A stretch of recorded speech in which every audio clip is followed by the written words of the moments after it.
Dragon बनाम Godzilla की कहानी बहुत समय पहले की बात है। एक रहस्यमयी टापू पर एक प्राचीन ड्रैगन गहरी नींद में था। वह हजारों सालों से सो रहा था, लेकिन एक दिन उसकी नींद अचानक टूट गई। धरती कांप रही थी, समंदर में ऊंची ऊंची लहरें उठ रही थीं। यह किसी आम तूफान की वजह से नहीं था, बल्कि समुद्र की गहराइयों से गॉडजिला जाग चुका था। गॉडजिला एक विशाल राक्षस था जो आग और बिजली से भी ताकतवर था। उसने पानी से बाहर निकलते ही अपना प्रचंड गर्जना किया, जिससे आसमान तक गूंज उठी। शहरों में हलचल मच गई। इंसान डर के मारे इधर उधर भागने लगे। गॉडजिला धीरे धीरे टापू की ओर बढ़ रहा था, और यही वह पल था जब ड्रैगन ने अपनी आंखें खोली। ड्रैगन ने अपने पंख फैलाए और गरजते हुए आकाश में उड़ गया। उसने गॉडजिला को टापू के पास आते देखा और तुरंत ही उससे टकराने के लिए नीचे आया।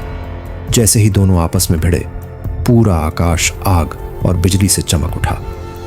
गॉडजिला ने अपनी ताकतवर एटॉमिक ब्रीथ छोड़ी, जिससे टापू के बड़े बड़े पहाड़ टूटने लगे। लेकिन ड्रैगन भी कम नहीं था। उसने अपनी जलती हुई आग से गॉडजिला पर वार किया। दोनों घंटों तक एक दूसरे से लड़ते रहे।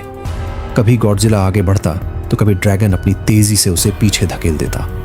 इसी दौरान टापू के बीचों बीच एक प्राचीन मंदिर था, जिसके अंदर छुपी एक और ताकत जागने लगी। यह एक दिव्य शक्ति थी, एक देवता का अवतार।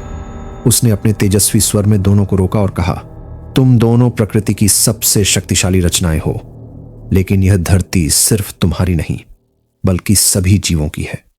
अगर तुमने यह युद्ध नहीं रोका तो पूरा संसार नष्ट हो जाएगा। ड्रैगन और गॉडजिला एक दूसरे की तरफ देखने लगे। उन्हें एहसास हुआ कि वे बिना किसी कारण एक दूसरे से लड़ रहे थे। उन्होंने गरजते हुए आकाश की ओर देखा और फिर अपने अपने रास्ते चले गए। ड्रैगन पहाड़ों के पीछे और गॉडजिला समुद्र की गहराइयों में। टापू पर फिर से शांति छा गई। लेकिन यह कहानी यहीं खत्म नहीं हुई, क्योंकि जब भी दुनिया पर कोई बड़ा संकट आएगा, ये दोनों महान शक्तियां फिर से जागेंगी।